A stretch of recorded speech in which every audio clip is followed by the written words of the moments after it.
So yesterday I knit a swatch that I did not need to knit for a sweater that I do not need to make, but that I want to make, and that's fine.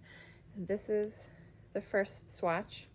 I knit it on a 9, which is a 5.5 millimeter. And this morning I'm going to block the swatch so that I can let it dry while I'm at work. And this afternoon I can measure the swatch to know if the 9 is going to be the size that I want. So I'm going to show you how I block swatches. Kate and I taught a class many years ago at Patricia's Yarns in Hoboken, and we made everybody swatch, and then we made them all wash and block their swatches. And a lot of people that day confessed to us that they had never blocked a swatch before. So we are big believers in blocking swatches here at Kelbourne Woolens, and I will tell you why. It is because if you are going to knit a sweater and you're going to take the time to swatch, which you should, but if you're going to knit a swatch for the sweater and you ever plan to wash your sweater, you should probably also wash your swatch, because the fabric will change once it's gotten wet and been allowed to set and dry.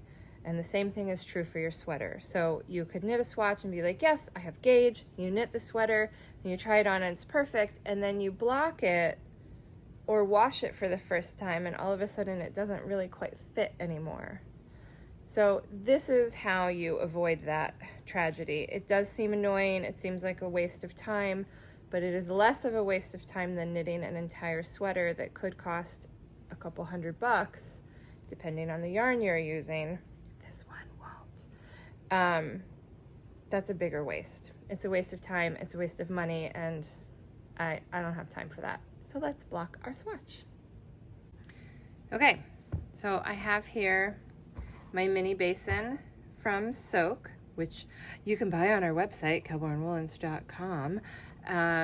These are great. They're flexible basins. They're small. They're perfect for hats, swatches, baby stuff, any little thing, socks, things like that. Stuff that you want to wash quickly, like this swatch.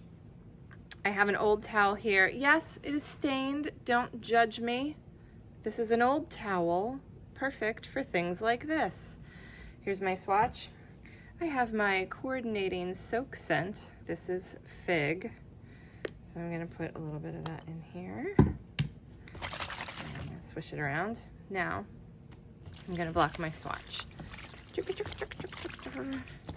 And you can see I am I'm agitating it a little bit. I'm not like going crazy, but here's the thing. I am going to kind of gently tug on this, and I'm going to tell you why. When you knit your swatch, you're knitting a very small piece of fabric. You're knitting, it's not very heavy. You're not dragging it around with you. And when you knit your sweater, the whole weight of the body of the sweater is going to be pulling that swatch, or not swatch. The weight of the sweater is going to be kind of like weighing down the sweater as you knit. It could be making your stitches bigger than they would be on the swatch. So I'm going to kind of just manhandle this a little bit in the same way that you would be manhandling your sweater, or woman handling your sweater if you prefer. I can let that sit there for basically as long as I want. I don't really need to let it soak forever, so I'm actually gonna just take it out. I'm gonna gently squeeze the water out. Shake it out. All right, I'm gonna lay this here.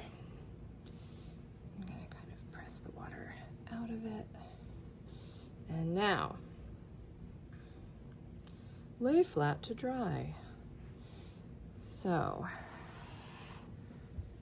here's what I'm gonna do.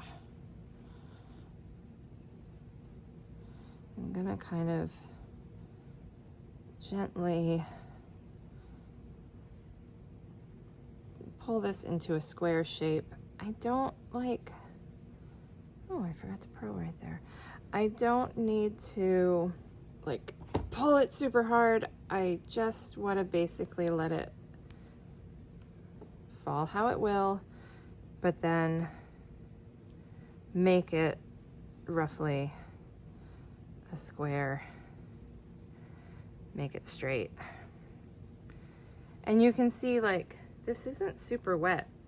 I've squeezed and then pressed most of the water out of it. This is gonna dry super fast. Also, I think it's like 90 degrees today. So I have a feeling this will be dry before lunch. Okay, I'm gonna take this outside. I'm gonna let it dry, and then we will check it out. Oh, there's something stuck on it. There we go. Okay, that's that.